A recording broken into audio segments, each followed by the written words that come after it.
Pertama-tama saya menyampaikan permohonan maaf kepada sahabat-sahabat karena saya habis melaksanakan sholat tarawih dengan istri, anak-anak, dan HP saya taruh. Dan lupa sekali kalau ada jadwal diskusi dengan sahabat-sahabat di Rayyan Vision. Mudah-mudahan tidak mengurangi khidmahnya, walaupun misalkan lambat dari jadwal yang sudah dijadwal oleh sahabat-sahabat sekalian. Nah, sahabat-sahabat sekalian, pada malam hari ini temanya yang diangkat adalah kontekstualisasi nuzulul Quran. Nah, Al-Quran diturunkan sebagaimana yang telah diulas di dalam pamflet yang dibuat oleh sahabat-sahabat, bahwa Al-Quran yang turun ini tidak secara langsung turun secara otomatis, langsung 114 surat, langsung turun 30 juz, langsung 1666 ayat. Tetapi turunnya secara bertahap. Cuman yang harus dibedakan antara wahyu di dalam Al-Quran, ada yang namanya wahyu, ada yang namanya mushaf. Yang turun kepada Rasulullah Shallallahu Alaihi Wasallam itu termasuk disebut sebagai mushaf, dan yang turun kepada nabi-nabi sebelum baginda Rasulullah Shallallahu Alaihi Wasallam ada yang disebut dengan suhuf atau mushaf. Nah, kembali kepada Al-Quran yang diturunkan secara bertahap, secara berangsur-angsur, dan ingat bahwa tanggal 17 Ramadan merupakan tanggal di mana Al-Quran diturunkan ketika Rasulullah melaksanakan khalwat berada di Gua Hira. Jadi ketika berada di Gua Hira itu sebetulnya Rasulullah merasa mencari solusi bagaimana bisa mengatasi keruwet sosial yang ada di bangsa Arab pada waktu itu. Nah, menurut Dr. Hasan Ibrahim di dalam Sejarah Peradaban Kebudayaan Islam, jadi ada pertanyaan begini, kenapa Islam diturunkan di negara Arab? Kenapa tidak diturunkan di Eropa atau di Asia, termasuk di Indonesia?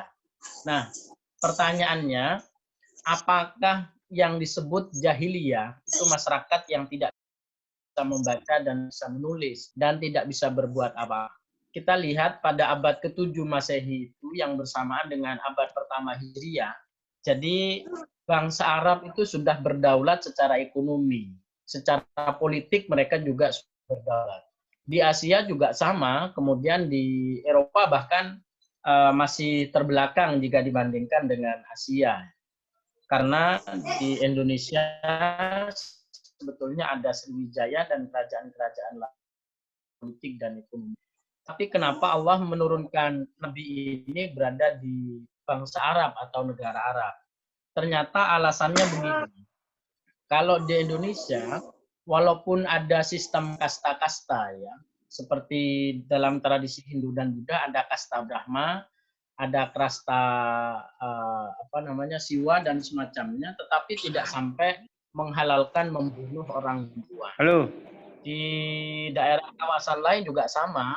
Sementara di negara Arab, walaupun perekonomiannya berkembang, walaupun sistem politiknya dalam tanda petik sistem politik kesukuannya berjalan, tetapi mereka menghalalkan cara dan menganggap makhluk berjenis perempuan itu tidak jauh lebih baik daripada makhluk yang bernama laki-laki. Sehingga di kalangan mereka, perempuan itu dipendam hidup-hidup bukan sesuatu yang mustahil. Oleh karenanya, dari sisi peradaban kemanusiaan di negara Arab itu sebetulnya dianggap sebagai masyarakat jahiliyah karena menganggap klan laki-laki itu jauh lebih baik daripada klan perempuan. Di Nusantara, walaupun ada kasta-kasta, kasta Brahma, kasta Siwa, dan semacamnya, tidak sampai masuk kepada cara pandang bahwa perempuan itu boleh dibunuh. Nah, alasan yang pertama itu, karena Arab itu dianggap jahiliyah dalam melihat identitas kaum perempuan yang dianggap tidak jauh lebih berarti jika dibandingkan orang laki-laki. Yang kedua, sahabat-sahabat sekalian, Arab itu memang kaya raya, sebetulnya negaranya dan masyarakatnya. Tetapi yang terjadi di sana, kekayaan itu berputar di antara klan-klan tertentu, di antara kelompok-kelompok tertentu. Dan itu sebetulnya yang kenapa Islam turun, salah satunya ajarannya yang ditolak oleh suku Quraisy bukan masalah menyembah Tuhan yang Maha Esa. Jadi di dalam bukunya sahabat Zuhairi Misrawi, kemudian di dalam bukunya Abdul Muqsid Ghazali, sebetulnya yang ditolak oleh suku Arab itu bukan karena Nabi mengajak menyembah kepada Tuhan yang Maha Esa. Tetapi sebetulnya yang ditolak itu karena di dalam Islam ada ajaran untuk berbagi, atau kalau dalam sekarang ada ajaran yang namanya zakat fitrah, zakat mal, infak, dan sedekah. Nah, sahabat-sahabat sekalian, apa kaitannya dengan nuzul Quran? Karena tema yang diangkat adalah makna dan kontekstualisasi nuzul Quran hari ini.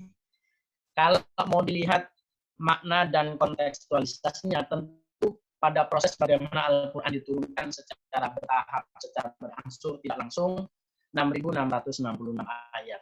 Itu apa kata Profesor Muhammad Ali Aziz? Alasannya kenapa Allah menurunkan secara bertahap dan berangsur.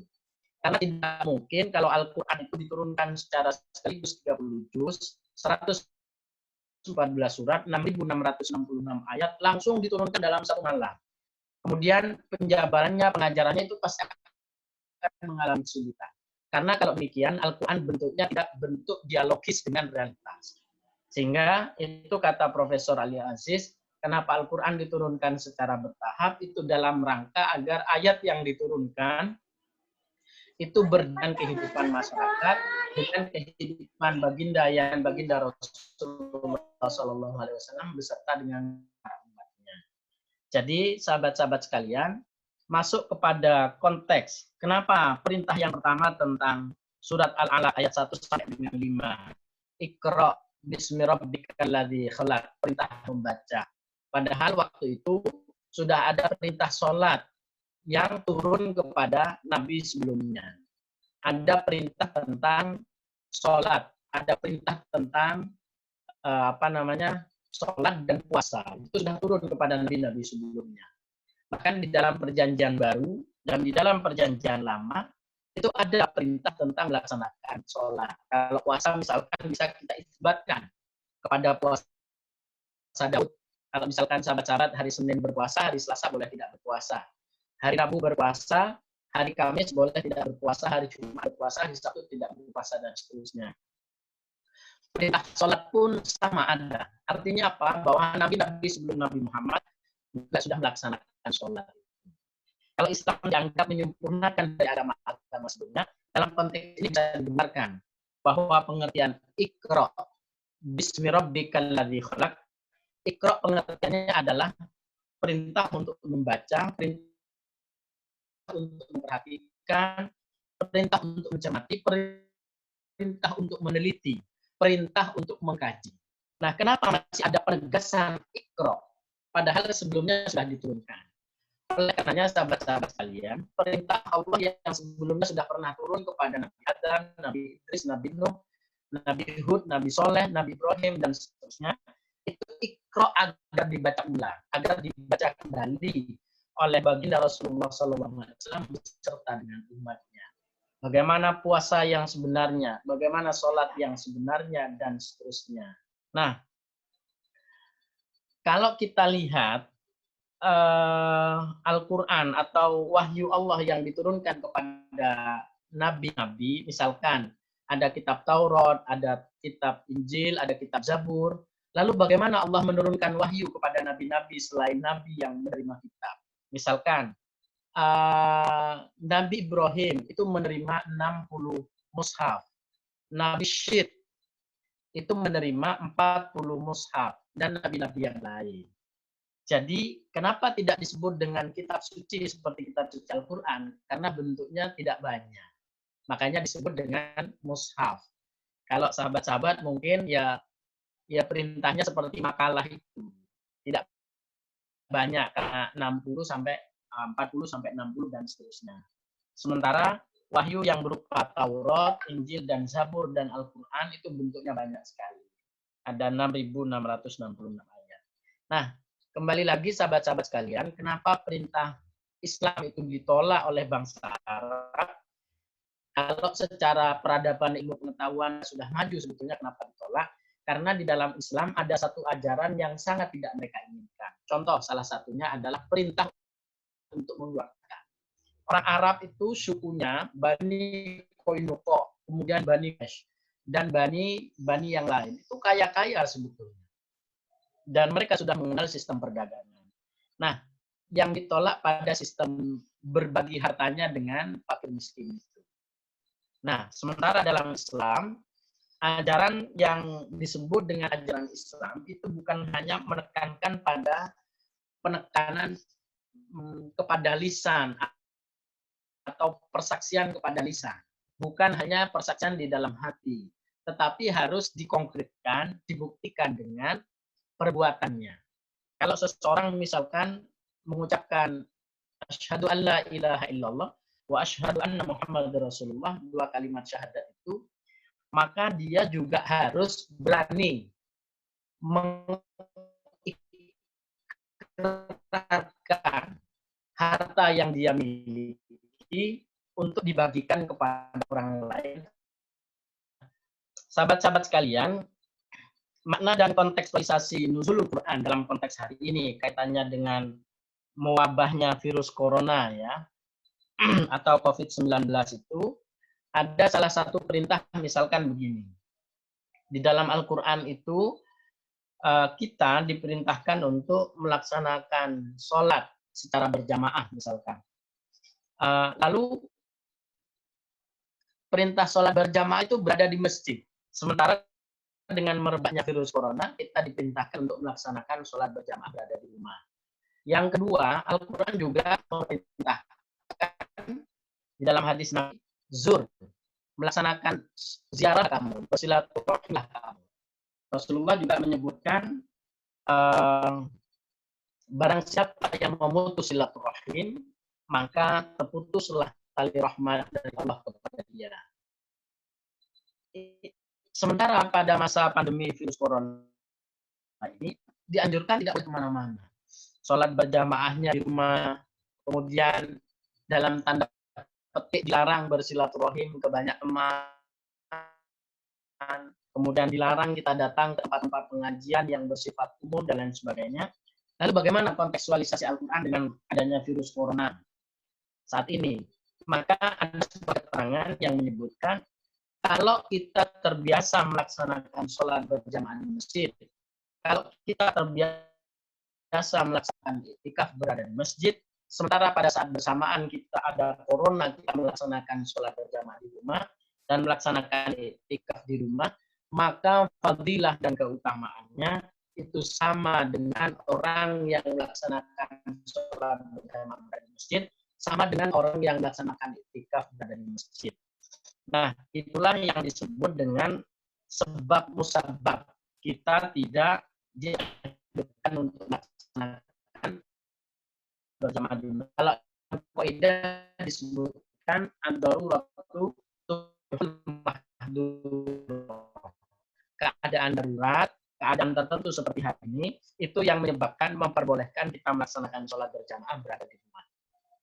Nah, sahabat-sahabat sekalian, di dalam konteks yang lain, ada beberapa buku ya yang bisa kita kaji. Misalkan Al-Quran yang turun surat Al-Alaq ayat 1 sampai dengan 5. Kemudian di dalamnya ada perintah untuk membaca Al-Quran surat Al-Fatihah dengan membaca Bismillahirrahmanirrahim. Nah, apakah Bismillahirrahmanirrahim itu bisa diuji kebenarannya? Misalkan ada seorang peneliti dari Jepang, ya, namanya Emoto.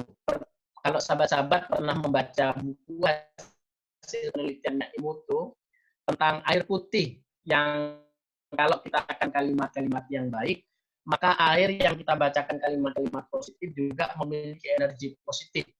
Sementara kalau air itu kita ucapkan kalimat-kalimat yang negatif, maka air itu juga menimbulkan energi negatif. Nah, salah satunya para kiai dan guru-guru kita di pesantren, kalau ada orang sakit yang datang kepada mereka, biasanya cukup dibacakan Bismillahirrahmanirrahim atau dibacakan Al-Fatihah itu biasanya berimplikasi atau manfaat dari Al-Fatihah yang ditiupkan kepada air itu juga dapat menyembuhkan. Sebetulnya bukan airnya yang menyembuhkan, tetapi karena faktor. Karena salah satu sebab dibacakan Rasulullah kan bahwa Al-Quran memiliki nama Al-Hudan dan Syifa sebagai obat. Di sisi lain, Al-Quran juga menyebutkan innallaha wa malaikatahu yusholluna 'alan nabi ya ayyuhalladzina amanu shallu 'alaihi wa sallimu taslima. Bahwa Allah dan para malaikat, innallaha wa malaikatahu, Allah dan para malaikat yusholluna, mereka membaca sholawat 'alan nabi kepada Rasulullah Muhammad sallallahu alaihi wasallam. Ya ayyuhalladzina Ya ayyuhalladzina shollu, membacalah sholawat kamu, membacalah sholawat panjenengan semua ala Nabi, atas Nabi Muhammad SAW. Nah, apa makna dari surat itu? Ya ayyuhalladzina amanu shollu alaihi wasallimu taslima. Ada persaksian ini. Salah seorang mantan Rois Syuriah PWNU Jawa Timur. Kalau tidak keliru namanya Kiai Mas Duki Mahfud dari Malang. Ketika beliau ditugaskan di NTT, Nusa Tenggara Timur sebagai guru agama. Ada orang hamil yang tidak bisa melahirkan. Sudah hamil tua tetapi sulit melahirkan. Kemudian ada orang yang menunjukkan, datanglah ke Kiai mantan kepada ketua PWNU itu. Waktu itu dia masih menjadi guru agama, Kiai Mas Duki Mahfud. Datanglah orang itu kepada Kiai Mas Duki Mahfud. Padahal beliau hanya sarjana agama. Datang kepada beliau minta obat. Jadi beliau bingung, padahal beliau bukan dokter. Beliau bukan orang yang kuliah di Fakultas Kesehatan.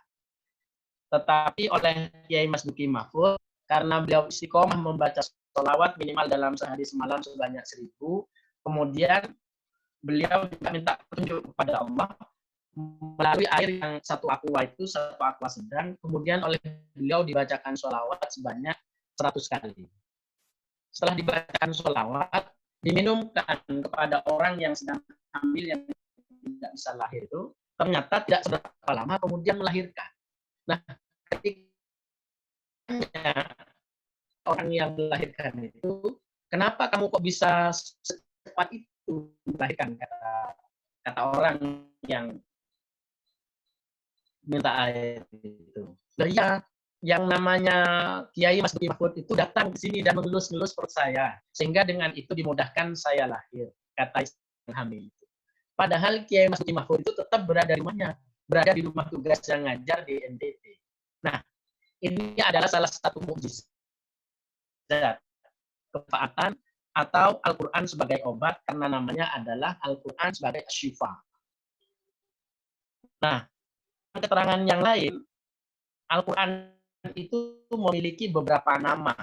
Ya, selain Al-Quran, ada Ad-Dzikra, kemudian ada Syifa, ada Al-Hudan, ada Al-Furqan, dan nama-nama yang lain yang ditetapkan kepada Al-Quran. Ini tentu berbeda dengan yang lain. Kalau misalnya perjanjian baru, nanti mungkin ada yang bisa memberikan kesaksian dari sahabat-sahabat yang ikut diskusi pada malam hari ini. Ada yang pernah membaca kitab perjanjian lama apa tidak, atau perjanjian baru. Saya kebetulan punya kitab perjanjian baru.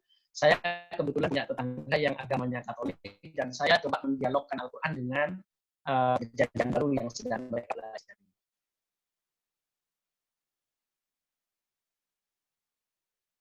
Nah, memang di dalam Al-Quran itu, sifatnya Al-Quran, ada kalimat-kalimat yang minta untuk diuji kebenarannya kepada pemeluknya. Nah, karena nama Al-Quran itu Al-Hudan dan lain sebagainya, ada kalimat-kalimat yang memang minta oleh Al-Quran untuk uji kebenarannya kepada manusia dan untuk diredakan. Sementara di kitab itu ada, tetapi tidak sedetail Al-Quran, cara minta pertanggungjawaban pengujian kebenaran kitab sucinya. Nah, nanti sahabat-sahabat bisa bisa memberikan persaksian, bisa memberikan keterangan, barangkali ada yang pernah berdialog atau mungkin punya perjanjian lama atau perjanjian baru yang sudah membandingkan antara isinya Al-Quran dengan perjanjian lama dengan perjanjian baru. Nah, sahabat-sahabat sekalian, mungkin ini sebatas pengantar yang untuk kita diskusi. Pada malam saya sudah terlambat sekitar 20-30 menit. Sekali lagi menyampaikan permohonan maaf kepada sahabat-sahabat. Dan keinginan saya untuk selalu berdiskusi dengan sahabat-sahabat sekalian di Rayon Visit. Kepada Mbak Devi saya kembalikan dan kita lanjutkan dengan diskusi. Terima kasih. Kami sampaikan terima kasih kepada Ustaz Ansori yang telah memberikan materi untuk kajian malam hari ini. Selebihnya sahabat-sahabati mungkin ada yang ditanyakan, ada yang dibingungkan.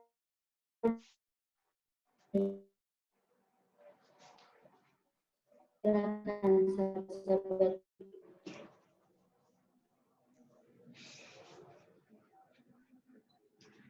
Assalamualaikum warahmatullahi wabarakatuh.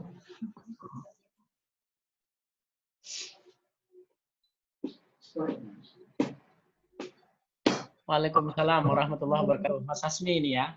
Nggih. Bismillahirrahmanirrahim. Iqra bismi rabbikal ladzi khalaq, khalaqal insana min 'alaq, iqra wa rabbukal akram, alladzi 'allama bil qalam, 'allamal insana ma lam ya'lam. Ngaten Iqra apa? Al-Alaq 1 sampai 5 sebagai wahyu pertama.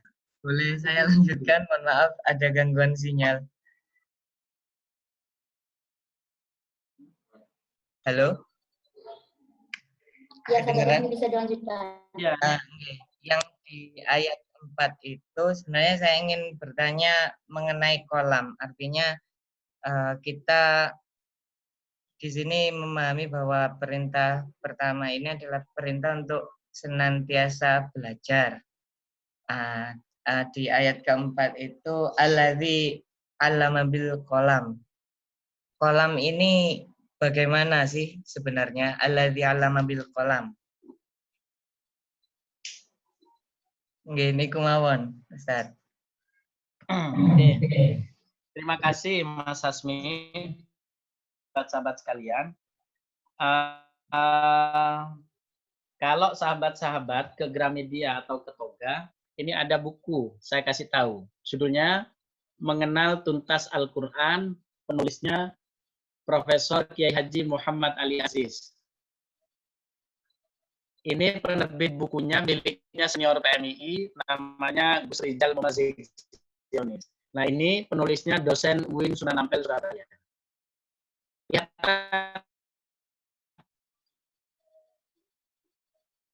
mengenal tuntas Al-Quran. Nah,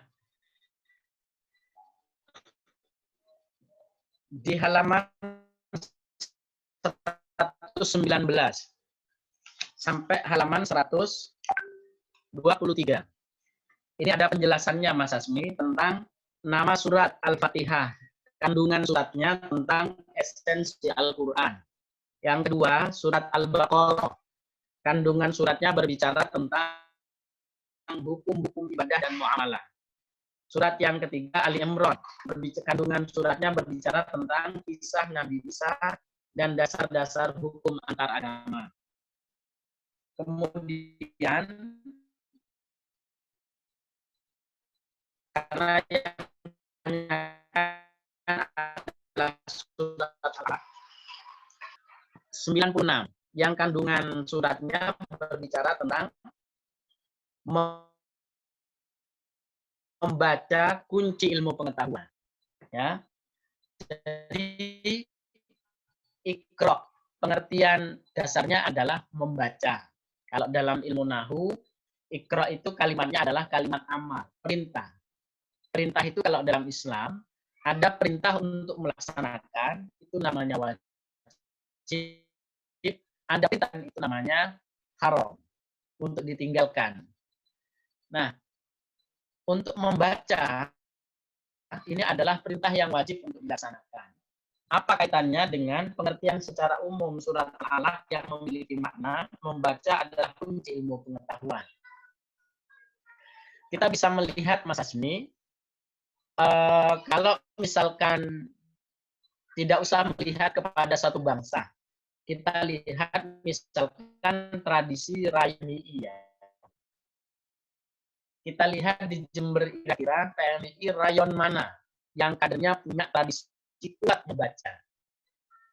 Nah, yang punya tradisi kuat membaca itu bisa dipastikan bahwa kadernya akan memimpin di antara rayon-rayon yang ada di Jember.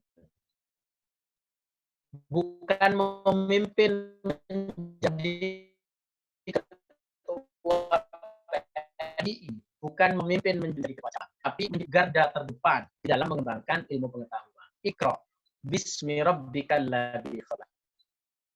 Jadi membaca itu selalu dikaitkan dengan ilmu pengetahuan dan peradaban. Bahkan di dalam ilmu komunikasi disebutkan siapa yang paling nah, wa 'allamal insana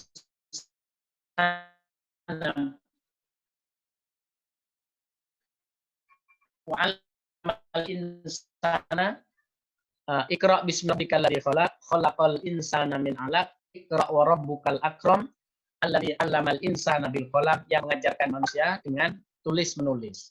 Nah, terkait dengan pertanyaan sahabat Asmi, wa 'allamal insana ma lam ya'lam, dan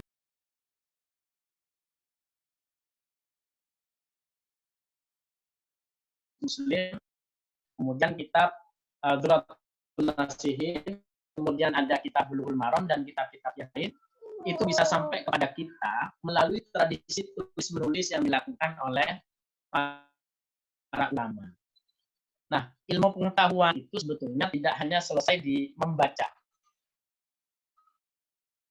Ilmu pengetahuan tidak selesai di membaca dan menulis, tetapi ilmu pengetahuan unsur yang namanya memperhatikan, meneliti, dan mencermati. Sehingga kalimat Iqra itu, kata Kiai Nasaruddin Umar, Profesor Nasaruddin Umar, yang juga senior PMI yang hari ini juga menjadi besar kan di dalam bukunya, bahwa makna Iqra itu dapat dikembangkan menjadi mendengarkan, mencermati, memperhatikan, meneliti, dan mengkaji.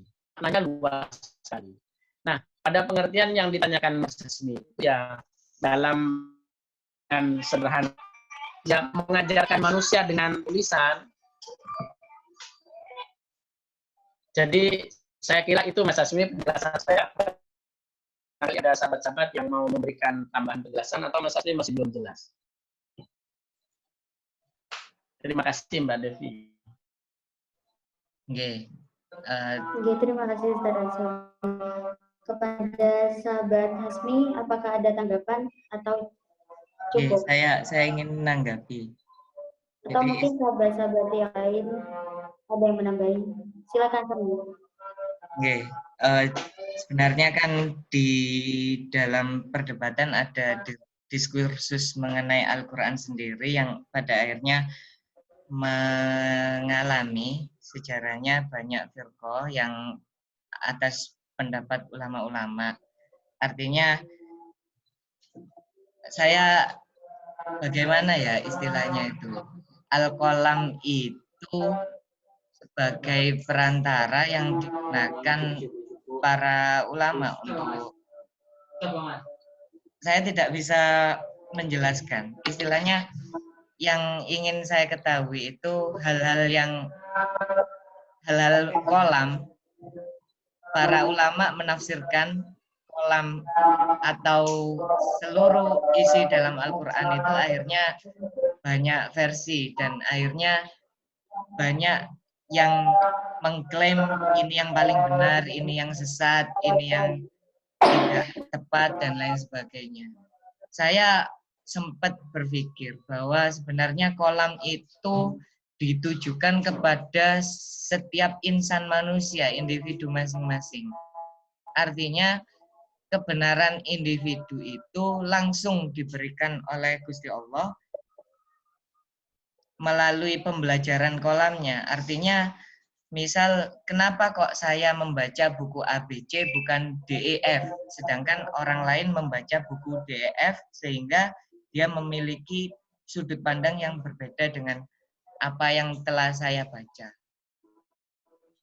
Maka makna kolam ini bisakah kita jadikan hal yang universal untuk mengatakan bahwa sebenarnya tugas manusia itu selesai pada belajar dan mengimplementasikan hasil belajarnya. Untuk masalah titik kebenaran atau titik benar, salah, tepat, tidak tepat, itu bukan milik manusia, namun karena kita mengklaim kebenaran itu terjadi sebuah perselisihan. Gimana ya untuk membahasakan hal itu? Saya juga bingung sebenarnya. Ngoten, Ustaz. Terima kasih.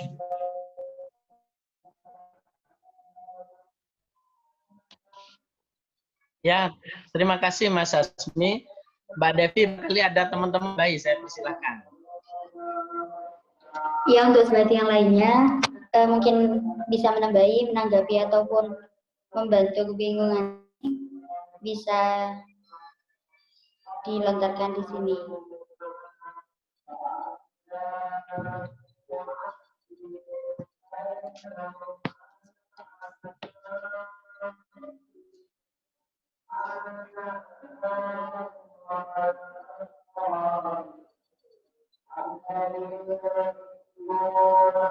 Silakan kalau ada sahabat-sahabat yang lain.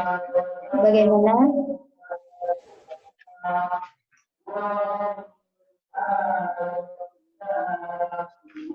Silakan untuk sahabat-sahabat yang lain. Mungkin ada tambahan, tanggapan.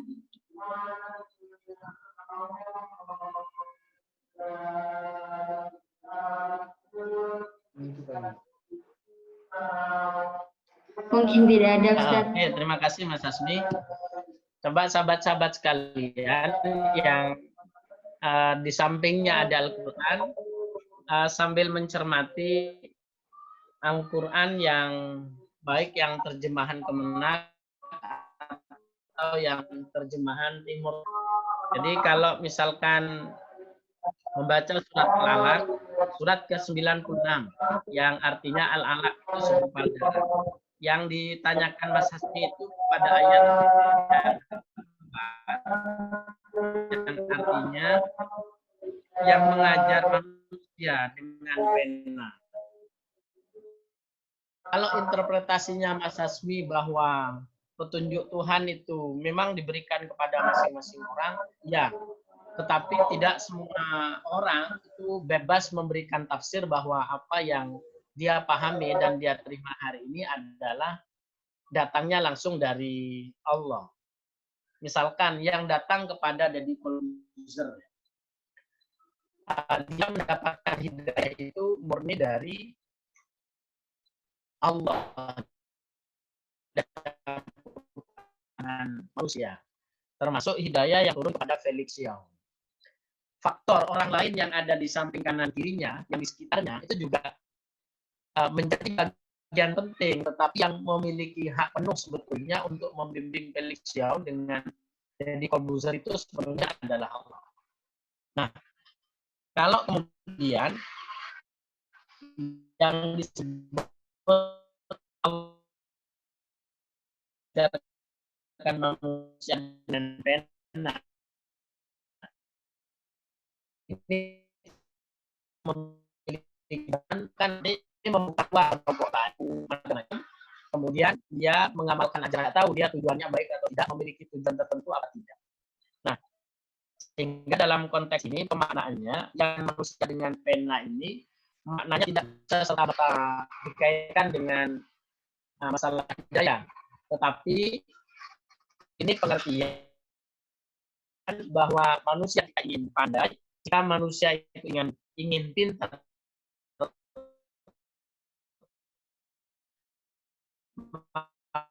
maka dia tidak boleh jauh dari kolam, dari pena. Pena itu apa? Ya, pena itu bisa juga komputer, pena itu juga bisa buku, pena itu juga bisa hasil-hasil penelitian, pena itu juga bisa hasil kajian, dan berbagai macam.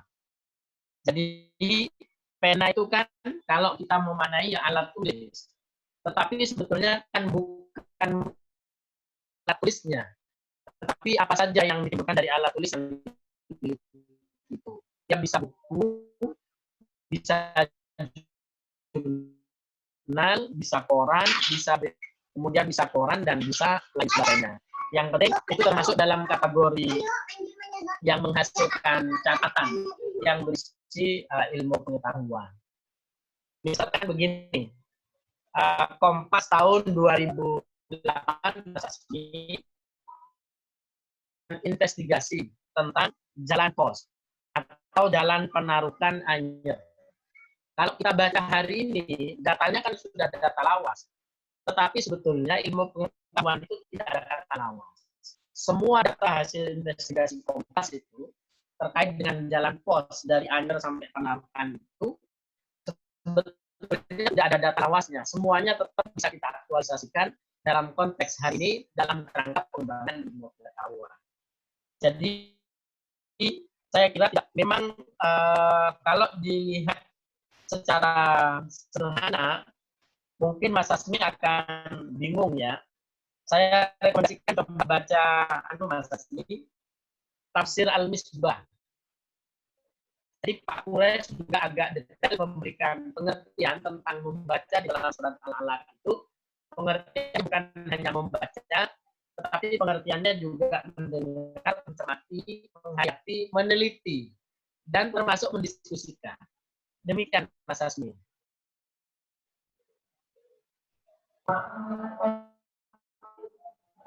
Bagaimana sahabat Asmi?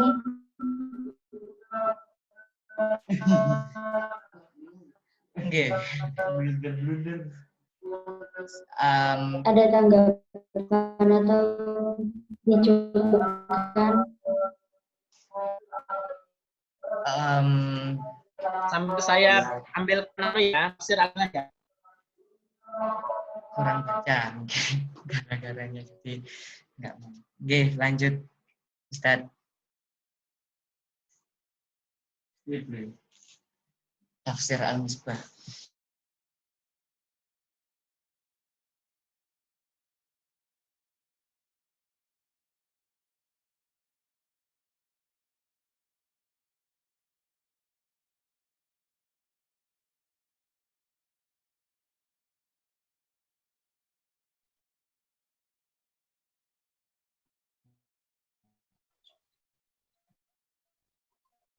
Aku Mbak Devi.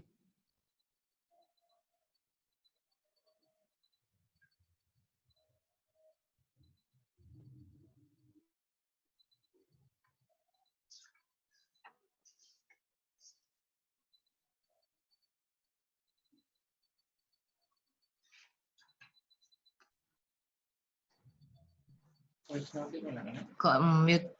Devi mute. Tidak ada suaranya Mbak Devi. Oh ya. Maaf, Ustaz. Mungkin sahabat Asmi ada lanjutan atau dicukupkan? Sampun cukup, itu ada sahabat Afifah.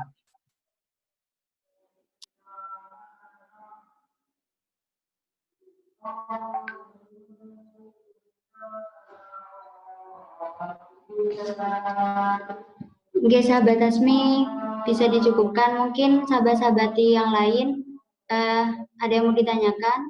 Sahabati Afifah. Mbak Devi. Halo Mbak Devi. Mas Hasmi, coba lihat di dalam Tafsir Al-Misbah, juz 15, halaman 463. Jadi, yang mengajar dengan pena, mengajar manusia apa yang belum diketahuinya. Jadi pengertiannya begini, al-qalam, kata al-qalam terambil dari kata-kata kerja kolama yang berarti memotong ujung sesuatu. Memotong ujung kuku disebut taklim. Tombak yang dipotong ujungnya sehingga merincing dinamai makoli. Tetapi pengertiannya, jadi dia yang maha pemurah itu yang mengajar manusia dengan pena, yakni dengan sarana dan usaha mereka.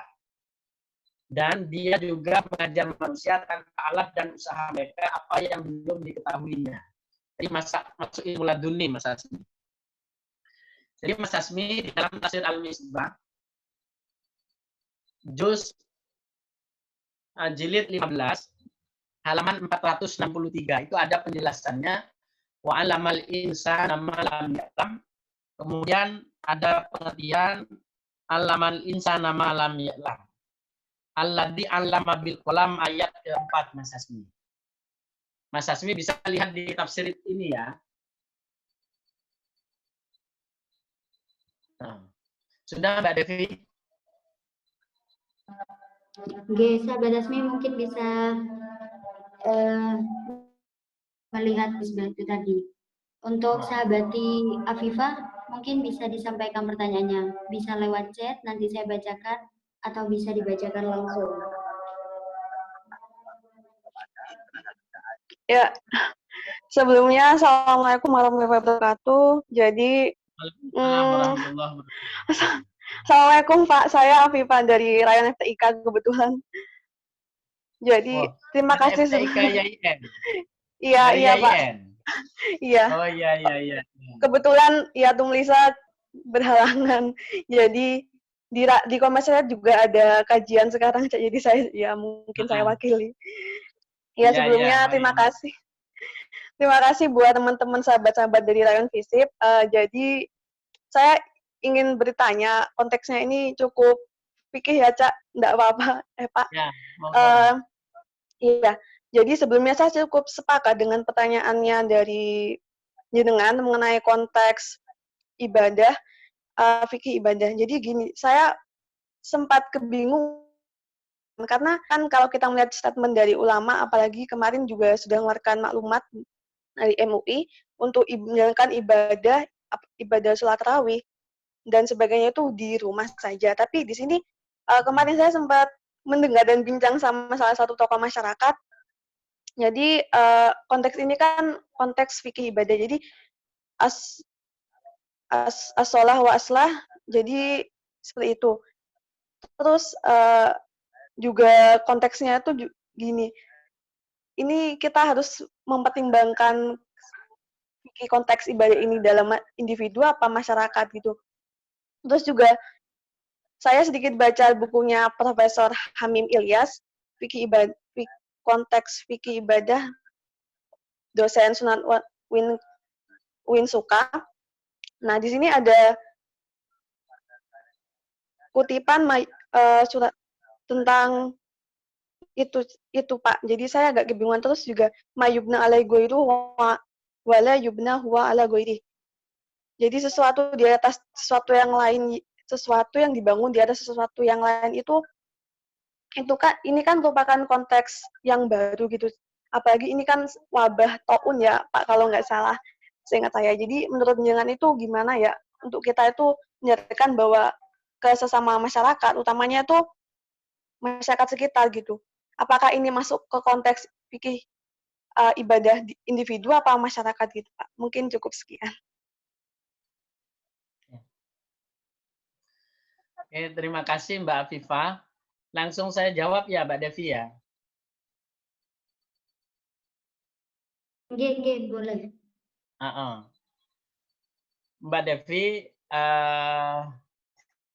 ibadah itu dalam konteks fikih ada yang ibadah ammah, ada yang ibadah mahdhah. Yang ibadah ammah itu pengertian ibadah umum. Kalau ibadah mahdhah itu berarti ibadah yang bersifat individual, kewajibannya. Saya misalkan begini, saya di perumahan saya menjadi ketua takmir, menjadi ketua yayasan Masjid Baitur Rahim. Nah, pemerintah dan dunia medis sudah menginstruksikan agar kita tidak melaksanakan sholat Jumat, tetapi diganti dengan sholat zuhur. Pemerintah dunia medis sudah mengajarkan agar melaksanakan sholat 5 waktu berada di rumah. Kemudian pemerintah juga menganjurkan agar melaksanakan sholat tarawih berada di rumah bersama dengan keluarga. Nah, sholatnya sendiri itu adalah ibadah mahdhah. Tetapi karena dilaksanakan secara bersama-sama di tempat umum, ya, syiarnya itu, syiar melaksanakan sholat jamaah itu menjadi bagian daripada kampanye pelaksanaan ibadah secara umum atau termasuk ibadah ammah. Bagaimana sikap kita?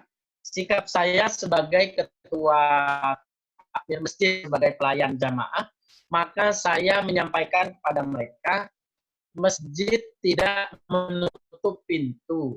Masjid tidak bisa memaksakan kepada para jamaah yang ingin melaksanakan sholat 5 waktu berada di masjid. Tetap dipersilahkan. Tetapi pengurus takmir sangat menganjurkan, ada kata sangat menganjurkan, melaksanakan sholat 5 waktu berada di rumah, melaksanakan sholat Jumat di rumah dengan diganti sholat zuhur, melaksanakan sholat tarawih berada di rumah bersama dengan keluarga. Nah, dulu ketika pada masa Nabi ada wabah namanya wabah Taun. Rasulullah melarang umatnya untuk keluar dari negeri itu, artinya keluar dari Madinah dan Mekah. Tetapi di satu sisi, Nabi juga menganjurkan agar kita tetap tidak keluar dari daerah kita, termasuk tidak keluar dari rumah kita. Kalau bahasa sekarang, kalau yang diterapkan di negara-negara Eropa, termasuk India, itu kan lockdown. Tetapi Indonesia lebih memilih PSBB. Pembatasan sosial berskala besar. Nah, apa kaitannya dengan beribadah di masjid? Contoh misalkan, saya bukan orang dunia medis. Kalau kemudian saya menganjurkan orang tetap melaksanakan sholat berjamaah berada di masjid, maka tidak menutup kemungkinan orang yang berjamaah di masjid itu akan terpapar virus corona. Contohnya di mana? Contohnya di Sidoarjo.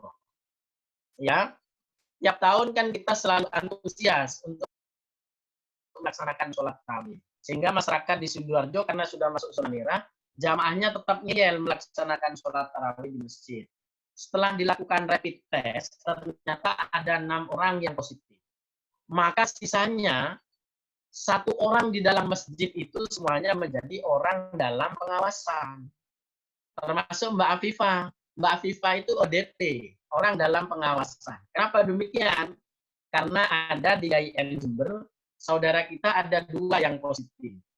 1 ada karyawan, 1 ada mahasiswa. Misalkan Mbak Afifah tidak pernah bersalaman. Saya juga tidak pernah bersalaman.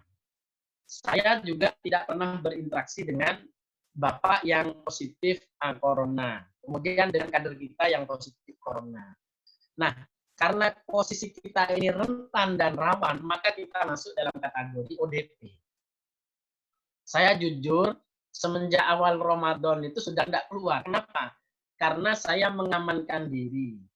Misalkan saya itu positif, minimal hanya saya yang positif, tidak membahayakan kepada orang lain. Sama dengan Mbak Afifah. Kalau misalkan Mbak Afifah itu positif karena tertular oleh sahabat kita, maka minimal itu berhenti di Mbak Afifah, tidak menular kepada sahabat-sahabat yang lain. Nah, ini yang disebut dengan dar'ul mafasid muqaddamun ala jalbil masalih. Mencegah kemudaratan, mencegah kerusakan itu jauh akan untuk melaksanakan kebaikan. Nah, sama dalam konteks hari ini Mbak Afifah, kenapa sholat berjamaah, sholat tarawih dan kegiatan termasuk iktikaf itu sangat dilaksanakan di rumah. 1 itu dalam rangka memutus mata rantai penyebaran corona. Yang kedua, yang alasan secara manusia. Saya melihat dialog dokter dan perawat di RSPAD Jakarta dengan Pak Kasat. Pak kepala Satuan Angkatan Darat, Kasat ya, Kasat Angkatan Darat. Nanti Mbak Afifah dan sahabat-sahabat yang lain bisa lihat di YouTube. Mereka itu sampai menangis perawatnya. Kenapa menangis? Karena menangani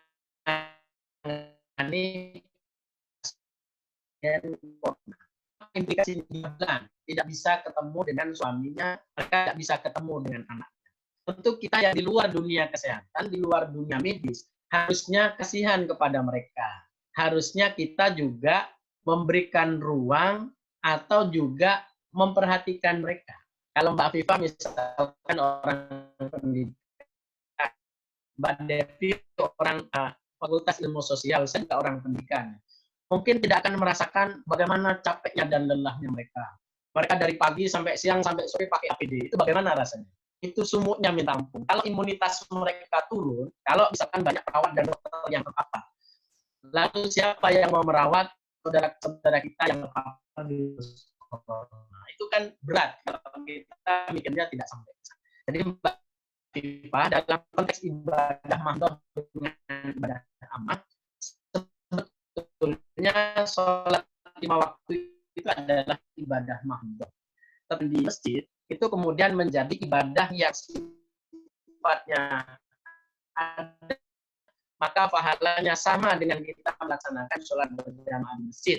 Kita yang biasa tiap tahun melaksanakan iktikaf di masjid, karena ada wabah dan virus corona, maka kita yang melaksanakan iktikaf di rumah, fadilah dan utamanya sama dengan melaksanakan iktikaf di masjid ketika di bulan Ramadan.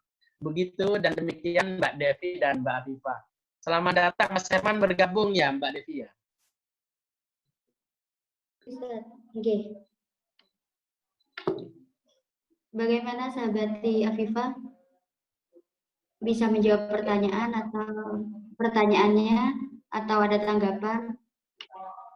Ya, alhamdulillah sudah cukup jelas, Pak. Nanti selebihnya saya mau baca-baca lagi, soalnya memang sedikit ada perdebatan, utamanya di daerah saya, Pak. Jujur, meskipun mayoritas NU, masih banyak yang mengadakan sholat tarawih, tapi tidak menggunakan speaker, ada seperti itu. Mungkin jenengan punya rekomendasi buku bacaan tambah, Pak, buat saya. Saya buat ibadah utamanya. Ya Mbak Afifah, kalau misalkan fikih itu sebetulnya kan lentur ya Mbak Afifah. Mbak Afifah kalau ingin yang agak lebih jelas, baca bukunya Kiai Masdar Masudi. Namanya ada fikih lintas agama, ya. Itu agak longgar itu.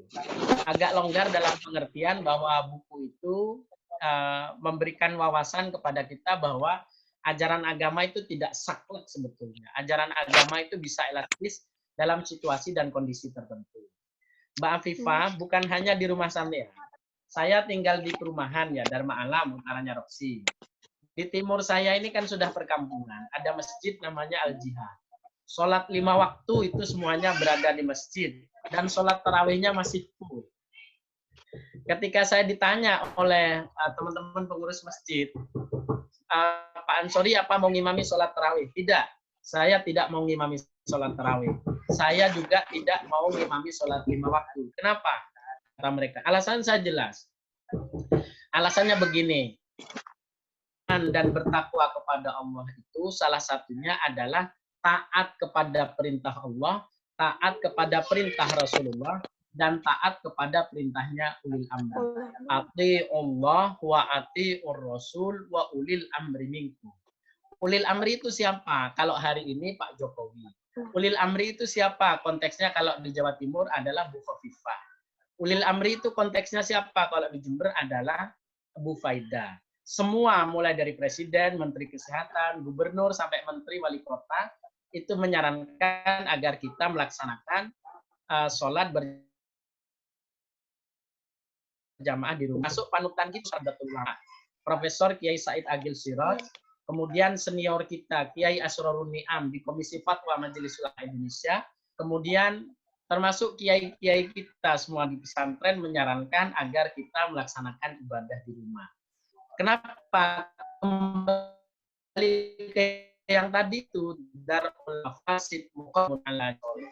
Melaksanakan kebaikan itu sangat lama. Tetapi kalau sekiranya akan menimbulkan kemudahan, makanya ditunda dulu. Yang dilakukan pertama apa? Nah, Mbak Afifah, kalau membaca buku-buku fikih itu banyak sekali ya. Kalau sampean ingin mendapatkan wawasan yang bahwa fikih itu elastis, artinya fikih itu sifatnya tawar-menawar ketika berhadapan dengan madorot dan mafsadah. Profesor Nur Harisuddin, Fikih Nusantara. Insya Allah Afifah akan mendapatkan pencerahan banyak di situ. Ya, terima kasih Mbak Afifah dan Mbak Devi. Kalau belum jelas bisa dikonfirmasi lagi. Bagaimana sahabat Afifah? Bisa dicukupkan? Saya rasa sudah cukup. Makasih, Pak. Terima kasih.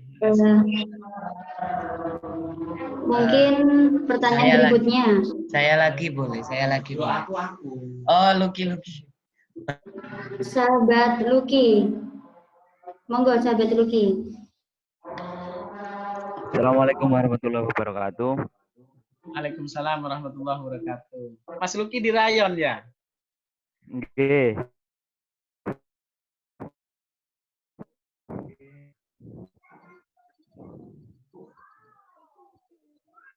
Mari silakan Mas. Badhe tanglet. Nggih.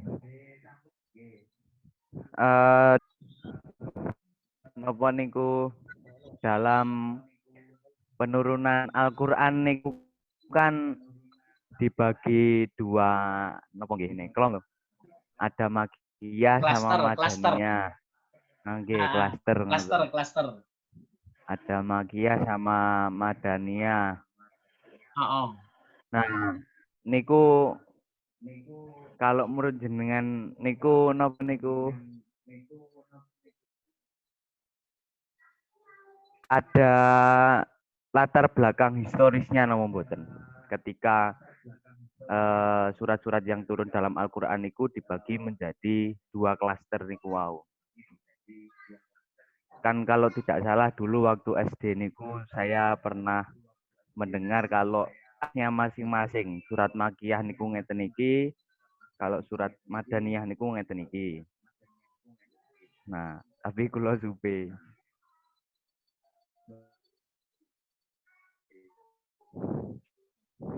Ngoten. Sampun. Diperjelas terakhir Mas, terputus barusan.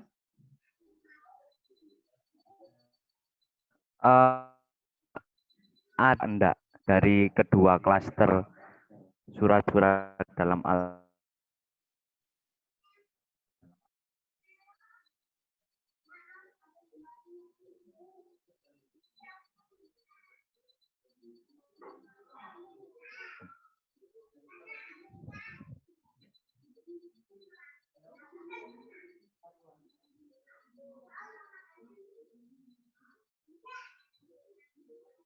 Oh ya baik.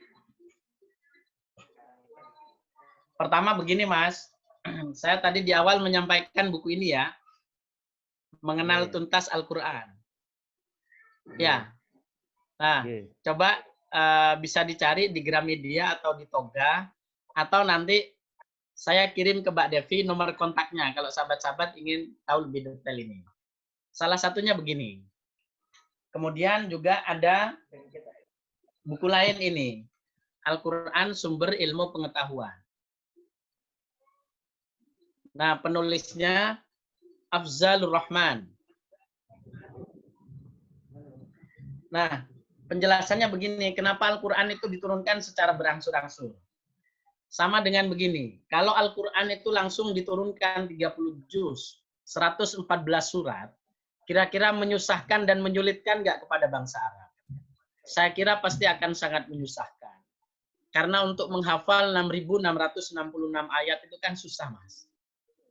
Makanya alasannya kenapa Al-Quran itu diturunkan secara berangsur-angsur. Itu salah satu tujuannya adalah memudahkan para sahabat atau orang-orang yang mengikuti Nabi untuk menghafal dan memahami Al-Quran.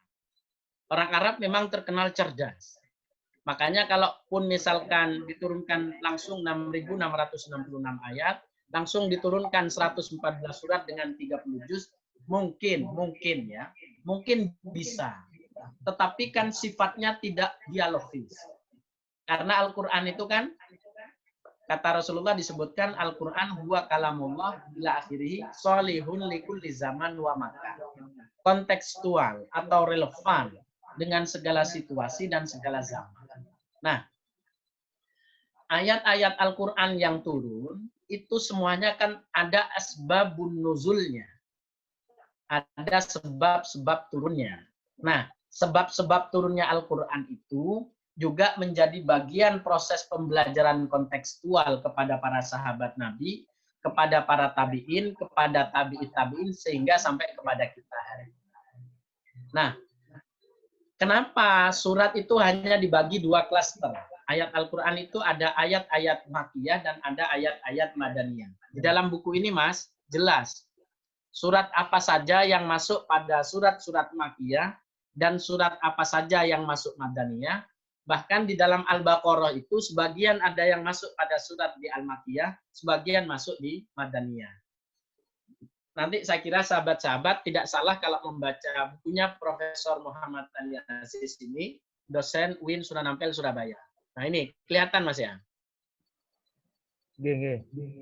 Nanti covernya saya kirim ke Mbak Devi sama ke Mas Asfi ya. Bisa dibaca oleh sahabat-sahabat. Jadi salah satu alasannya adalah untuk mempermudah sahabat dan pengikut Nabi itu untuk memahami dan mengerti Al-Quran termasuk menghafalkan Al-Quran. Karena begini Mas, begitu Al-Quran itu turun, Nabi langsung mengajarkan kepada para sahabat dan langsung meminta kepada mereka untuk menghafalkannya. Nah, kita bisa membayangkan kalau 30 juz itu langsung turun dalam satu malam, itu bagaimana sahabat-sahabat menghafalkannya? Tentu kan kesulitan, karena ayatnya tidak akan berdialog dengan realitas masyarakat Arab pada waktu itu. Nah, itu Mas, salah satu kenapa manfaatnya, kenapa Al-Quran diturunkan secara berangsur-angsur, dan kenapa ada dua klaster ayat-ayat Makkiyah dan ayat Madaniyah. Nah, alasannya begini secara geografis. Kenapa ada ayat-ayat Makkiyah dan kenapa ada ayat Madaniyah? Karena siklus penyampaian ajaran Islam itu dilakukan oleh Nabi ketika di Mekah dan ketika di Madinah. Jadi dua tempat itu dikaitkan dengan turunnya ayat itu. Jadi ketika ayat itu turun di Madinah, maka disebut dengan ayat-ayat Madaniyah. Ketika ayat itu turun di Mekah, maka disebut ayat-ayat Makkiyah. Ada juga ayat yang turun di Mekah, tetapi disebut sebagai ayat-ayat Madaniyah. Contohnya apa? Ketika Rasulullah melaksanakan Haji Wada. Padahal posisi Nabi sudah berada di mana itu? Kan sudah berada di Madinah. Ada ayat turun di Mekah yang akmaltu lakum dinukum waliyadin. Itu kan ayat penutup kan. Itu harusnya menjadi ayat Makkiyah karena turunnya di Mekah. Tetapi oleh para ulama itu tidak termasuk ayat Makkiyah, tetapi termasuk ayat Madaniyah. Kenapa disebut ayat Madaniyah, ayat terakhir itu? Karena Nabi posisinya sudah berada di Madinah dan tidak di Mekah lagi.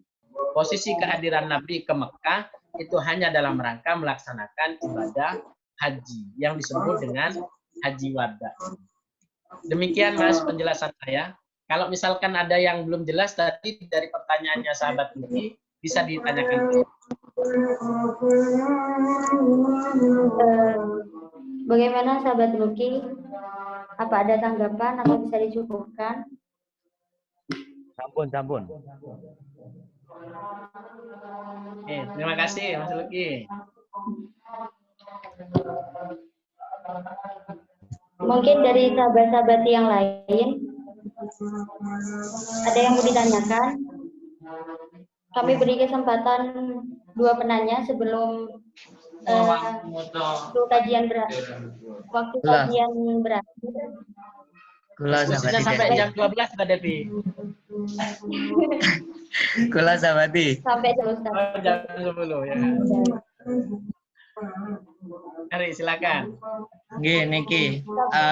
Jadi menyambung tadi ada surat Al-Isra ayat 12 hingga 14. Bismillahirrahmanirrahim.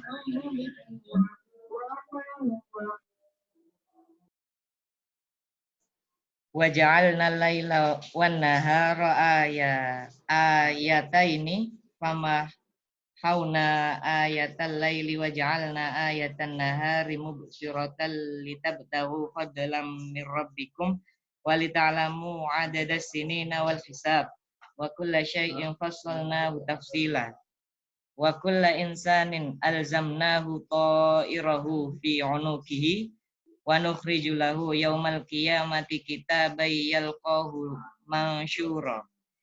Surat keberapa, Mas? Mas Asmi? Surat keberapa itu, Mas? 12 sampai 14 Al-Isra. Surat keberapa Al-Isra itu? 12 sampai 14. Ya Allah, surat 17. Hah? Surat ke-17 ayat 12 sampai 14. Nah, ini yang jadi inti itu di ayat 14-nya. Iqra kitabak qala binafsikal yauma 'alaika hasiba. Niku, Ustaz, kalau ingin bertanya. Insyaallah niku rentetan 12, 13, 14. Iqra kitabak qala binafsikal yauma 'alaika hasiba. Ayat berapaan, Mas? Iqra kitabak kafa binafsikal yauma 'alaika hasiba. Ayat 14 dari surat Al-Isra. Iqra kitabak kafa binafsikal yauma 'alaika hasiba. Man ihtada fa inna ma yahtadi li nafsi wa man dhalla fa inna ma yadhillu 'alaiha wa la taziru waziratu wizra ukhra wa ma kunna mu'adzibina hatta nab'atha rasula. Ini ya. Nggih. Leres. Nah niku jenengan ceritani kula, Ustaz. Nyambung sama pertanyaan saya tadi.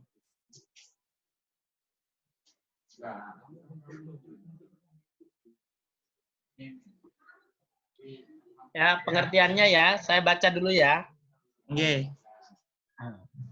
Bacalah kitabmu. Cukuplah dirimu sendiri pada hari ini sebagai penghitung atas dirimu. Itu, Mas. Nggih. Barang siapa berbuat sesuai dengan petunjuk Allah, maka sesungguhnya itu untuk keselamatan dirinya sendiri. Dan barang siapa tersesat, maka sesungguhnya kerugian itu bagi dirinya sendiri. Ya, itu Mas Asmi ya. Ini masuk hukum. Nah, ayat hukum itu rata-rata Nggih, artinya di dalam kolam tadi, sebenarnya yang menjadi keyakinan kita itu bahwasanya setiap manusia itu memiliki peran dan fungsi masing-masing yang berbeda. Sedang kita senantiasa biasanya menyamakan peran dan fungsi tersebut. Misal sebagai khalifah, maka manusia harus seperti ini. Padahal mungkin tidak hanya sebagai khalifah gitu loh. Jadi peran dan status manusia itu sendiri-sendiri. Ngoten, sahabat. Pripun nggih kula mboten saged. Mboten saged. Nggih. Di satu sisi memang ayat ini sepertinya menegaskan bahwa apa yang kita pelajari itu cukup urusan kita dengan Tuhan ya. Karena pengertiannya sangat simpel. Bacalah kitabmu, cukuplah dirimu sendiri pada hari ini sebagai penghitung atas dirimu. Kalau ini dikaitkan dengan surat Al-Alaq ayat 4 itu, Mas, tentu konteksnya berbeda ya. Ya, misalkan surat Al-Alaq itu kan maknanya segumpal darah secara umum ya. Sementara surat Al-Isra itu artinya adalah perjalanan di malam hari. Itu berbicara tentang sejarahnya Isra Mi'raj. Kalau kitabnya namanya Kitab Dardir Mi'raj. tentu ini tidak bisa langsung disambungkan, Mas Asmi. Surat Al-Isra ayat 14 dengan surat Al-Alaq ayat 4. Tidak bisa. Karena kapasitas saya bukan ahli tafsir, tentu tidak bisa memberikan penjelasan yang mendetail. Nanti penjelasan saya menyesatkan, kan tidak menarik. Nah, saya untuk pertanyaan Mas Hasmi ini tidak bisa menjawab secara detail, cuman menurut saya karena dua ayat ini berbicara dalam konteks yang berbeda, ruang dan waktunya juga berbeda, tentu tidak bisa serta-merta disamakan atau digandingkan antara ayat 14 dengan ayat 4 surat Al-Alaq, walaupun pengertiannya sama, Allah ingin memberikan pengajaran kepada kita. Maka dalam konteks ini, ilmu pengetahuan itu memang ada ilmu pengetahuan yang diajarkan. Ada ilmu yang kita belajar seperti Mas Hasmi ikut kuliahnya Mas Herman. Tentu apa yang diajarkan oleh Mas Herman kepada Mas Hasmi itu adalah ilmu pengetahuan yang diajarkan oleh manusia. Tetapi ada juga ilmu pengetahuan yang langsung diajarkan oleh Allah kepada kita. Apakah itu disebut sebagai ilmu pengetahuan? Ya. Itu barangkali yang disebut dengan ilham. Orang yang bisa menerima ilham itu orang yang bagaimana? Kalau dalam pengertian ini, orang yang mendapatkan ilham itu tentu orang yang sangat dekat dengan Allah. Misalkan contoh ini, ketika Kiai Haji Maimun Zubair sebelum wafat, itu kan melaksanakan haji. Nah, kemudian beberapa sebelum beliau wafat itu, ada orang bertanya, ada orang ingin bertemu dengan Mbahmu. Mbah, kula ingin ketemu dengan Mbahmu tanggal berapa kira-kira yang bisa. Mbahmu menjawab tanggal 5. Utamaannya orang yang menguasai ilmu falak itu, dia diberikan anugerah oleh Allah, bisa mengetahui kapan itu seseorang meninggal, kemudian kapan dia juga meninggal. Nah, Mbah menjawab kepada seseorang itu, tanggal 5. Jadi mau kembali ke hotel itu tanggal 5. Ternyata apa yang terjadi? Tanggal 5 itu betul, Mbah Mun itu kembali, tetapi bukan kembali ke hotel, tetapi kembali menghadap Allah Subhanahu wa Ta'ala. Nah, kadang Mas Hasmi, di antara kita, kadang ya ada yang mendapatkan petunjuk dari Allah tidak dari membaca buku. Tetapi karena kita istiqomah melaksanakan sholat berjamaah, kemudian kita juga istiqomah membaca Al-Quran, kita juga istiqomah membaca sholawat kepada baginda Rasulullah Muhammad SAW. Terkadang kita mendapatkan petunjuk dari Allah. Kalau misalkan beberapa waktu yang lalu, ketika pesawat Lion Air jatuh ya, kalau sahabat-sahabat mengikuti jatuhnya pesawat Lion Air, ada seorang penumpang yang di situ ketinggalan pesawat. Tetapi orang itu sebelum naik pesawat itu memberikan sedekah kepada orang lain. Nah, ternyata dilalah Allah menunjukkan orang itu ketinggalan pesawat sehingga tidak mengikuti pesawat itu. Apa yang terjadi? Pesawatnya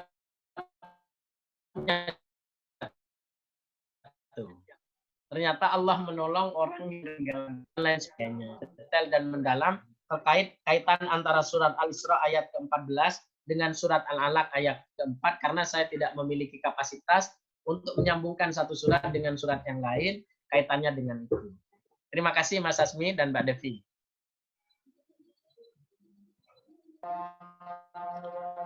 Hasmi, apakah bisa dicukupkan?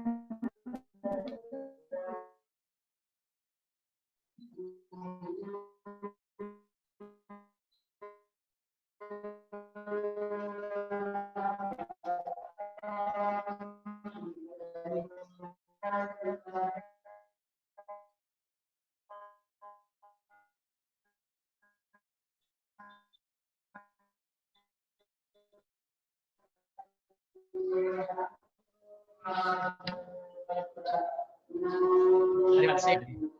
Sahabat-sahabat di sebelumnya,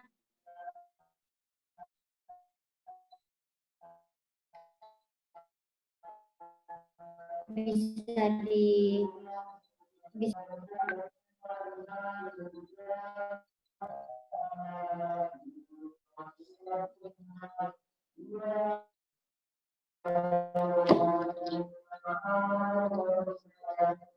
sahabat-sahabati, sebelum waktu kajian berakhir, mungkin ada yang mau ditanya.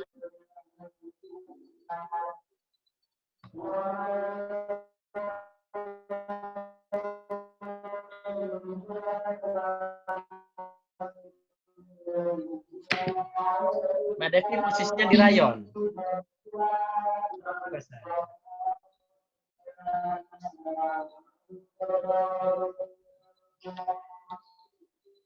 Ustadz boleh tambah satu pertanyaan dari saya. Boleh, silakan Mbak Devi. Kalau mungkin nanti kalau baik dari pemaparan isi kitabnya atau yang lainnya bisa diluruskan. Semasa saya di pesantren itu mempelajari kitab Zubdanul Iqon, yaitu tentang ulumul Quran, dan di dalamnya juga membahas terkait dengan kronologi turunnya Al-Quran. Di situ selain pembagian lokasi turunnya Al-Quran yaitu Mekah dan Madinah, terus juga terkait dengan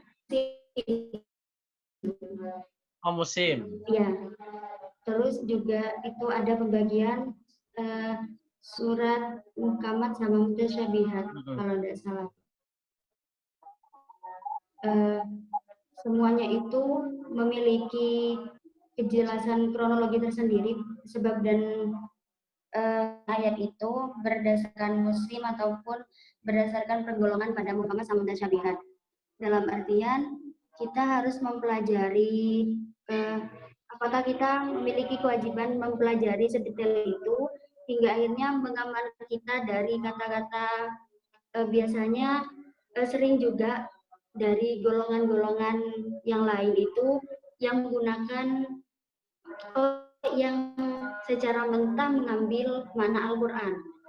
Dalam artian terkadang kita tidak memahami tafsir itu sehingga kita langsung mengambil makna Al-Quran itu secara kayak copy paste dari makna Al-Quran itu sendiri, Ustaz. Jadi kalau semisal dianggap kita salah tafsir ataupun ditakutkan nantinya maksud dari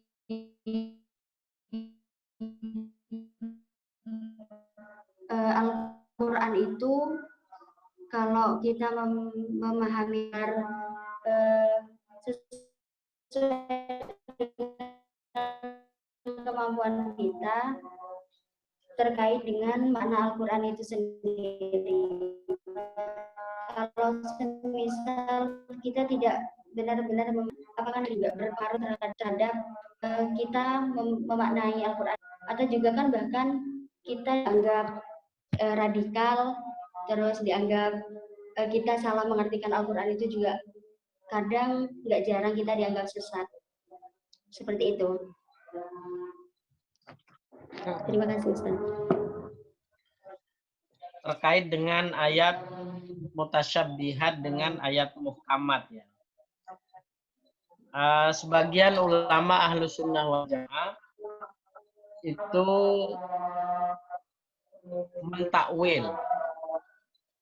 mentakwil ayat-ayat mutasyabbihat.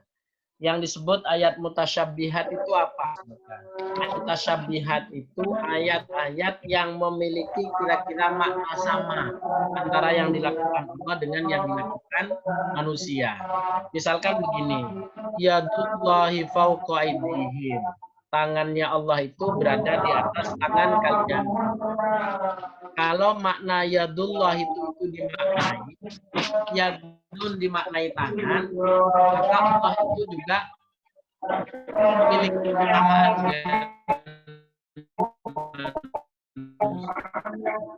Padahal di dalam Al-Sunnah wal Jamaah disebutkan Allah itu adalah zat yang maha berbeda, memiliki perbedaan dengan makhluk. Itu termasuk ditakwil kalau dalam akidah Ahlus Sunnah wal Jamaah. Contoh misalkan gini Mbak Devi, di dalam surat Al-Isra ayat 1 itu, Subhanalladzi asra bi 'abdihi lailam minal masjidil haram ilal masjidil aqsa alladzi barakna haulahu linuriyahu min ayatina innahu huwas samiul basir. Yang artinya, Maha suci Allah yang telah memperjalankan hambanya Muhammad. Memperjalankan itu kalau kita misalkan memperjalankan dengan apa? Kalau kita kan dengan sepeda motor, dengan mobil. Tetapi Allah memberangkatkan Nabi Muhammad itu pengertiannya tidak memberangkatkan dengan kendaraan seperti yang kita pakai. Nah, itu juga bisa masuk ayat-ayat tasyabbuhat yang kemudian ditakwil oleh ulama-ulama Ahlus Sunnah wal Jamaah. Sehingga Allah itu tidak sama secara lafzi dan makna dengan makhluknya. Nah, oleh karenanya di dalam ulumul Quran penjelasan tentang ayat-ayat tasyabbuhat itu tidak diberi makna sesuai aslinya. Tapi bagi ulama-ulama Wahabi itu biasanya tetap memberikan makna seperti apa adanya. Yadullahi fawqa aydihim. Tangannya Allah itu berada di atas tangan kalian semua. Nah, kenapa ulama-ulama Ahlus Sunnah menghindari pengertian tidak memberikan takwil kepada ayat-ayat mukjizat itu dalam rangka untuk tidak menyamakan antara Allah dengan makhluknya. Nah, bagaimana dengan kaitannya ayat-ayat muhkamat? Ayat muhkamat itu kan yang berkaitan dengan hukumnya. Nah, itu juga penjelasan yang berbeda, Mbak Devi.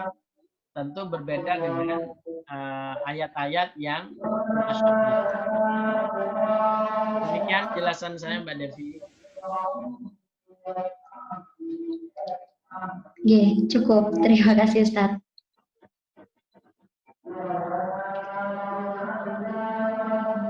Ada lagi mungkin yang lain? Mungkin sahabat-sahabati yang lainnya ada pertanyaan, tanggapan atau yang lainnya sebelum forumnya ditutup.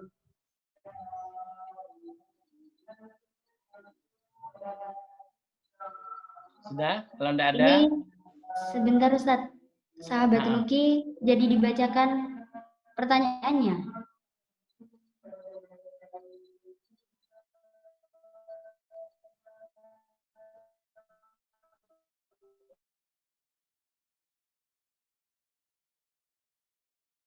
Sahabat Luki terlebih dahulu. Silakan. Nanti nggih Ustaz. Ya. Jadi nanti sahabat Afifah bisa langsung. Silakan. Saya bacakan pertanyaannya. Pada zaman Nabi, proses pembelajaran Al-Quran dilakukan dengan cara dari lisan ke lisan. Tapi pada sekarang ini proses pembelajaran seperti itu jarang digunakan dan pembelajaran Al-Quran pada saat dilakukan dengan cara belajar dari mushaf Al-Quran langsung. Pertanyaannya adalah, apakah alasan dari pembukuan Al-Quran itu selain untuk memudahkan proses pembelajaran dari Al-Quran untuk umat Islam setelah wafatnya Nabi SAW? Seperti itu. Terima kasih sahabat Luki. Pada masa Nabi itu, orang beragama Islam kan tidak hanya melaksanakan sholat. Tetapi salah satu perintah Islam itu pada waktu itu adalah intisyaru da'watil Islamiyah. Perintah menyebarkan Islam. Menyebarkan kemana? Ke daerah-daerah yang belum mengetahui Islam. Prosesan itu ada kalanya lancar, seperti datangnya Islam ke Madinah yang dibawa oleh Nabi. Tetapi ada yang penyebaran Islam itu menghadapi rintangan yang sangat berat. Sehingga prosesnya melalui berperang. Nah, di masa awal Islam itu, sahabat-sahabat ikut perang itu senang kalau mereka berperang kemudian mati. Karena Rasulullah menggaransi sahabat Nabi yang ikhlas berperang karena Allah, maka dijamin dia akan masuk surga. Nah, waktu itu banyak sahabat-sahabat para penghafal Al-Quran itu yang gugur, meninggal di dalam peperangan, terutama ketika ya, di dalam kitab Khulasatul Nurul Yakin itu ketika mengalami perang Uhud. Umat Islam mengalami kekalahan besar. Sehingga banyak sahabat-sahabat Nabi yang hafal Al-Quran itu meninggal. Kemudian ketika perjalanan selanjutnya, waktu ini peperangan kan tetap dilakukan walaupun Rasulullah wafat. Ketika Abu Bakar, ketika Utsman juga sama tetap peperangan. Termasuk memerangi orang munafik yang ada di dalam orang Islam sendiri. Itu juga memakan korban. Nah, kemudian sahabat Utsman berinisiatif untuk mengumpulkan mushaf Al-Quran yang pernah ditulis itu, karena banyak para sahabat yang meninggal. Kalau Al-Quran ini tidak segera dibukukan, maka ada kemungkinan Al-Quran akan hilang dari muka bumi. Kok bisa demikian? Karena dulu Al-Quran diajarkan oleh Nabi langsung tidak ditulis. Yang memiliki inisiatif, yang memiliki ijtihad itu adalah sahabat Utsman. Makanya mushaf-mushaf itu disebut dengan mushaf karena proses penulisannya dimulai pada masa kepemimpinan sahabat Utsman. Kalau mau dibilang menulis Al-Quran itu kan sebetulnya bukan seperti hari ini. Tetapi kan tidak bisa segala sesuatu yang tidak pernah dilakukan oleh Nabi dikatakan bid'ah.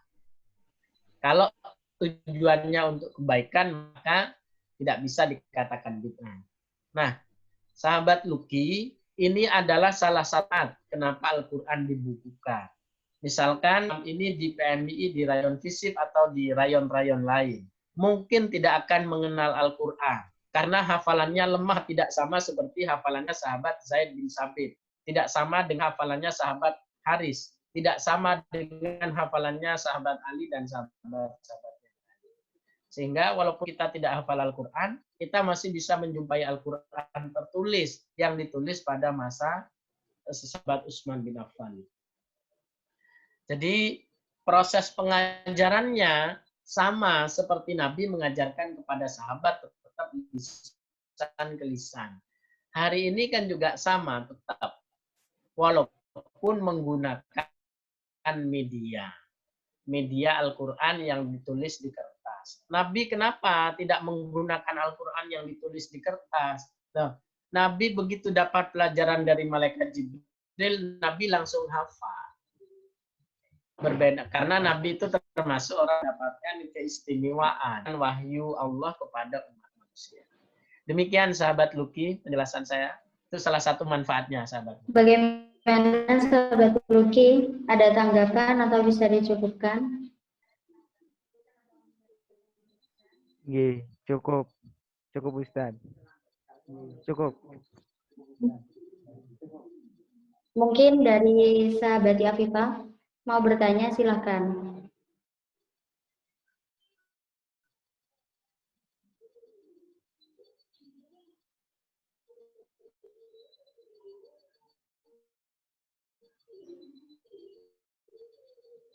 Mbak Afifah speakernya. Ya, maaf. Jadi ini kebetulan Pak saya tadi lewat baca surat Al-Ankabut ayat 26, surat Al-Ankabut ya. Dari situ sepenggal terjemahnya itu, dan janganlah kamu berdebat dengan aku kecuali dengan cara yang paling baik. Saya menemukan sempat menemui sebuah problematika. Ayat ini sepemahaman saya ini untuk mewanti-wanti menyambung dari pertanyaan sahabat-sahabat sebelumnya agar kita lebih dalam menafsirkan maupun dalam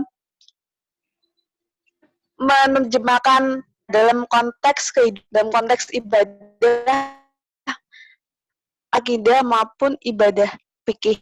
Nah, jadi maksud dari ayat tersebut itu gimana nggak Pak? Kalau menurut saya ini lebih kepada apalagi dalam konteks dakwah. Jadi apakah ini merupakan hujah perdebatan yang kurang benar mengenai Islam secara kontekstual atau bagaimana, Pak? Mungkin itu ya. Terima kasih Mbak Afifah. Itu kalau dalam ilmu fikih lintas ditanyakan siapa yang termasuk ahlul kitab itu. Nah, penjelasannya begini. Ulama berbeda pendapat tentang ahlul kitab itu. Ada ulama yang hanya menyepakati bahwa yang dimaksud ahlul kitab itu hanya Nasrani dan Yahudi, yaitu agama-agama turun dari Allah sebelum Islam turun. Kan ada waqalatin nasara, ya. Jadi ada agama Nasrani dan agama Yahudi. Jadi itu yang disebut sebagai ahli kitab di dalam pengertian Al-Quran ini. Tetapi para ulama berijtihad memberikan pengertian ahlul kitab itu bukan hanya Yahudi dan Nasrani, bukan hanya Nasara, tetapi semua agama yang memiliki nabi dan memiliki kitab suci itu juga disebut kitab. Apakah Hindu, apakah Buddha, apakah Konghucu, itu juga disebut sebagai ahlul kitab. Nah, anjuran di dalam Al-Quran ketika berdebat, berdebatlah dengan cara yang baik. Saya berkeyakinan begini. Kenapa Al-Quran mengajarkan agar berdebat dengan cara yang baik dengan Yahudi dan Nasrani? Karena pada hakikatnya substansi ajaran agama Nasrani dan Yahudi itu memiliki banyak kesamaan dengan ajaran agama Islam, walaupun hal tertentu berbeda. Jadi dalam konteks memberikan makna kepada ahlul kitab itu, kalau kita mengikuti pendapat ulama yang pertama, pengertian ahlul kitab itu hanya terkhusus kepada Nasrani dan sementara yang di luar Nasrani dan Yahudi tidak disebut ahlul kitab. Nah, ulama yang lain memberikan pengertian bahwa agama selain agama samawi itu juga disebut sebelum Islam seperti Yahudi dan Nasrani itu juga bisa disebut sebagai ahlul kitab dengan catatan dia memiliki nabi dan memiliki kitab suci. Kalau Hindu kan kitabnya Weda, nabi siapa? Brahma, ya. Dan seterusnya itu. Jadi kenapa Al-Quran menganjurkan dan mengajarkan agar berdebat dengan cara baik dengan mereka? Karena pada hakikatnya agama Nasrani dan Yahudi itu datangnya sama dari Allah. Coba Mbak Devi dan Mbak Afifah, kalau punya kitab Injil, ya, di bab-babnya itu kan ada Yohanes, ya. Kalau di kita mungkin surat Toha atau surat Yusuf, surat Yunus dan lain sebagainya. Nah, di Perjanjian Baru itu ada Lukas, ada Yohanes, dan ada Matius, ya. Di dalamnya itu, karena saya juga hari ini sedang sering berinteraksi dengan tetangga saya yang agamanya Katolik. Dia tiap hari ngirimkan potongan-potongan ayat di dalam Perjanjian Baru. Kemudian saya bandingkan dengan Al-Quran. Walaupun redaksinya berbeda, tetapi pesannya sama. Misalkan ada pesan yang dia kirim kepada saya begini, itu diambil dari Lukas. Surat Lukas, ya. Akan memiliki makna ketika dia bisa berbuat baik kepada orang. Karena dalam ajaran agama Islam juga sama. Orang dianjurkan berlomba-lomba wa ta'awanu 'alal birri wat taqwa. Wala dianjurkan berbuat baik, berlomba-lomba berbuat baik, dan tidak dianjurkan berlomba-lomba di dalam berbuat kebaikan. Memang reaksinya berbeda, tetapi substansi makna dan pesannya itu sama. Tetapi saya tidak bermaksud menyamakan antara konteksnya berbeda. Tetapi yang bisa dijelaskan Injil, Zabur, dan Taurat itu merupakan kitab suci yang Allah Subhanahu wa Ta'ala, dan Al-Quran itu pada hakikatnya adalah menyempurnakan agama yang turun sebelum Islam, termasuk kitab-kitab yang diturunkan sebelum Islam, termasuk mushaf yang diturunkan sebelum Islam diturunkan kepada baginda Rasulullah Muhammad SAW. Jadi anjuran Al-Quran agar berdebat dengan cara yang baik dengan mereka, ya mengedepankan etika dan tidak menyepelekan mereka. Contoh misalkan begini Mbak Afifah, saya punya tetangga, ketika dia datang ke Bali, patung itu pura, dikencingi sama dia. Kemudian dia pulang ke Jawa. Nah, pulang ke Jawa, dia tidak bisa pipis.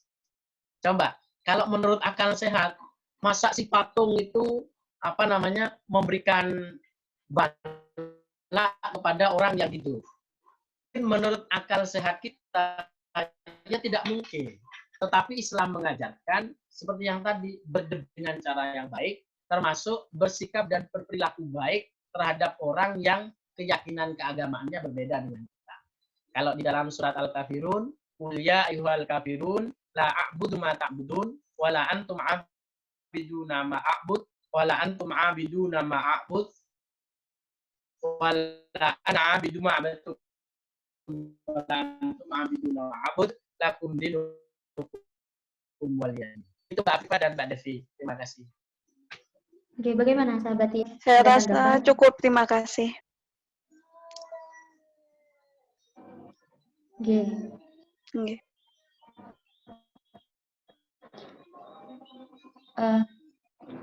Berhubung waktunya juga sudah jam 10:14, mungkin sahabat-sahabat yang lain yang belum sempat bertanya, kita bisa bertemu di lain waktu. Semoga masih ada kesempatan. Amin. Juga bisa langsung hubungi Ustadz Ansori.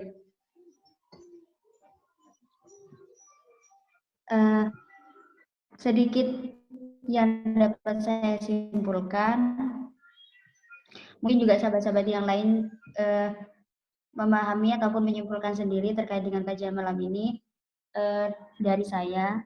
Yang pertama yaitu ayat Al-Quran diturunkan secara berangsur-angsur. Yang pertama adalah agar kita tidak kesulitan dalam mempelajarinya, dalam artian yaitu mempermudah dan juga memahami isinya. Yang kedua, agar ayat yang turun juga bisa beradaptasi dengan kondisi dan juga lingkungan masyarakat itu sendiri.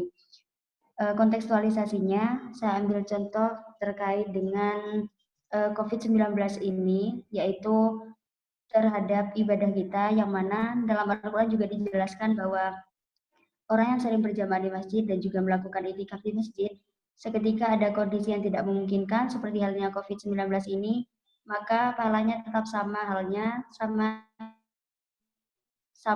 dengan ia menjalankan di masjid. Dalam artian perubahan kondisi seperti halnya COVID-19 ini tidak mengurangi janji Allah dalam memberikan pahala dan juga kenikmatan lainnya terhadap hambanya. Mungkin itu saja dari saya selaku moderator. Mungkin dari awal hingga akhir kajian ada kesalahan baik tutur kata, sikap, dan juga lainnya. Dan juga ada kata-kata yang kurang berkenan di hati para sahabat-sahabati. Saya mohon maaf. Dan juga terima kasih kepada pemateri Ustadz Ansori yang telah meluangkan waktunya untuk memberikan ilmunya kepada kami semua. Semoga senantiasa bermanfaat. Akhir kata dari saya, wallahu muwaffiq ila aqwamit thoriq. Wassalamualaikum warahmatullahi wabarakatuh. Waalaikumsalam warahmatullahi wabarakatuh. Terima kasih.